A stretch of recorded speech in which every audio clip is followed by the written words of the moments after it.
ನಿನ್ನೆ ಬ್ಯಾಕ್ ವರ್ಕೌಟ್ಗೆ ಇವತ್ತು lats open ಆಗಿದೆ.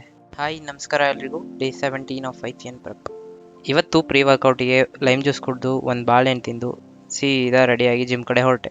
ಇವತ್ತು ಜಿಮ್ ಸ್ವಲ್ಪ ಖಾಲಿ ಇತ್ತು, ನಾಳೆ ಹಬ್ಬ ಅಲ್ವಾ, ಅದಕ್ಕೆ ಇರ್ಬೋದು. ಇವತ್ತು ಜಿಮ್ಮಲ್ಲಿ quad focus leg workout, total 6 variation ಮಾಡಿದ್ದೀನಿ. ಯಾವ್ಯಾವ ವೇರಿಯೇಷನ್ ಮಾಡಿದ್ದೀನಿ ಅಂತ ಕ್ಯಾಪ್ಷನಲ್ಲಿ ಕೊಟ್ಟಿರ್ತೀನಿ, ಚೆಕ್ ಮಾಡಿ.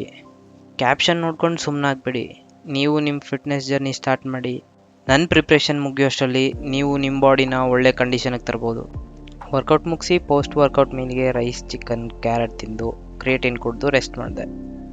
ರೆಸ್ಟೆಲ್ಲ ಮಾಡಿ ಆಫೀಸಿಗೆ ರೆಡಿ ಆಗ್ತಿದ್ದೆ. ನಿನ್ನೆ ಲ್ಯಾಟ್ಸ್ ವರ್ಕೌಟ್ ಮಾಡಿರೋದ್ರಿಂದ ಲ್ಯಾಟ್ಸ್ ಎಲ್ಲ ಖರಾಬಾಗಿ ಓಪನ್ ಆಗಿದೆ. ಇವತ್ತು ಸೆಕೆಂಡ್ ಮೀಲಿಗೆ ಎಗ್ ರೈಸ್ ಮತ್ತು ಕುಕುಂಬರ್. ಪಿ ಜಿಯಲ್ಲಿ ಇವತ್ತು ಚಿಕನ್ ಮಾಡಬೇಕಿತ್ತು, ಗ್ಯಾಸ್ ಪ್ರಾಬ್ಲಮ್ ಇರೋದ್ರಿಂದ ಎಗ್ ರೈಸ್ ಮಾಡಿದ್ದಾರೆ. ನಾನು ನಾಳೆ ಊರಿಗೆ ಹೋಗ್ತೀನಲ್ಲ ಅಂತ ಚಿಕನ್ ತರಲಿಲ್ಲ. ಕರೆಕ್ಟಾಗಿ ಆಫೀಸಿಗೆ ಹೋಗೋ ಟೈಮಿಗೆ ಮಳೆ ಶುರು. ಮಧ್ಯದಲ್ಲಿ ಒಂದು ಸ್ವಲ್ಪ ಸ್ಟಾಪ್ ಆಯಿತು, ಅದೇ ಗ್ಯಾಪಲ್ಲಿ ನಾನು ಆಫೀಸಿಗೆ ಹೋದೆ. ಚಿಕನ್ ಇಲ್ಲದೆ ಇರೋದ್ರಿಂದ ಪ್ರೋಟೀನ್ ವೇಫಲ್ಸ್ ತಿಂದೆ. ಆಫೀಸ್ ಕೆಲಸ ಮುಗಿಸಿ ಥರ್ಡ್ ಮೀಲ್ಗೆ ಓಟ್ಸ್ ಎಗ್ಸ್ ತಿಂದು ಒಂದು ಫಿಶ್ ಆಯಿಲ್ ತಿಂದೆ. ಕೆಲಸ ಎಲ್ಲ ಮುಗಿಸಿ ಡೈಲಿ ಸ್ಟೆಪ್ ಕೌಂಟ್ ಕಂಪ್ಲೀಟ್ ಮಾಡೋಣ ಅಂತ ವಾಕ್ ಹೊರಟೆ. ಇವತ್ತು ಶಿಫ್ಟ್ ಮುಗಿಸ್ಕೊಂಡು ಡೈರೆಕ್ಟ್ ಊರಿಗೆ ಹೋಗಬೇಕು. ಕೆಲಸ ಎಲ್ಲ ಮುಗಿಸಿ ಇವತ್ತಿಗೆ ಲಾಗ್ ಆಫ್. ಮತ್ತೆ ನಾಳೆ ಸಿಗೋಣ, ಬಾಯ್.